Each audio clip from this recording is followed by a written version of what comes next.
Chapter 46. Blue Lights and Disinfectant. I sprint down the corridor. My heart beats twice as fast as my feet move, and I dodge past people in the reception. Get out of my way, get out of my way. I push the sports centre's doors open. There's an ambulance parked at the bottom of the steps with the back doors open. A paramedic in a green uniform is standing by the doors. I jump down the steps. "Grandad!" I yell. "Whoa!" The paramedic holds me back. "He's fine." "Then why is he in the back of an ambulance?" I try to wiggle free. Inside, another paramedic taps a plastic tube that is going into Grandad's arm. "Your Grandad is okay," she turns to me, "but you're not going to help him if you panic." "But I am. Can you just let me see him?"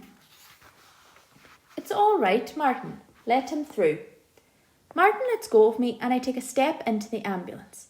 Grandad's sitting in a wheelchair with a blanket pulled up to his chin. His hat is squished on the ambulance floor. "Grandad," I say, "are you okay?"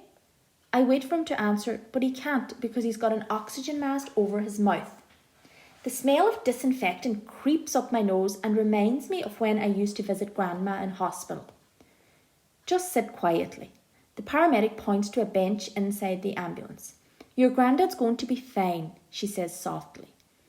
They used to say that about Grandma too, but really she wasn't.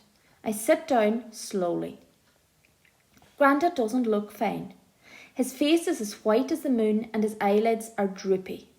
He lifts his hand. "No, Frank," says the paramedic. "Don't try to move or talk." Then she turns to Martin and says, "BP 100/80/68, HR 96. "What does that mean?" I ask. "Is it serious?" "It means we're going to have to take your Grandad to hospital," she says. "Is your Grandad diabetic?" "Yes, he's got a black bag in the car." "Great, that'll help me lots." The paramedic stands up and starts to move Grandad further into the ambulance. "Felix," I look out and see Mr. Keats standing by the ambulance doors. Beside him, Jake and Rebecca are standing on tiptoes, peering in. "Is your Grandad okay?" asks Jake. "Tell him I'm sorry I thought he was a spy." "Jake," says Mr. Keats, "we don't need silly stuff from you now." He holds out his hand to me. "Felix," he says, "I think it is best you come with us." "But my Grandad," I say. "I don't want to leave him." I look back at Grandad. His tie is skew-whiff and his best suit is creased. He tries to speak, but all I hear is a muffled mumble. "What's that, Grandad?" I ask. "Frank," says the paramedic, "I know it's frustrating, but for the moment it's best you leave the mask on and try not to speak." Grandad shakes his head irritably, like a bee just went into his ear. Grandad mumbles again. "BP 108/62, HR 82.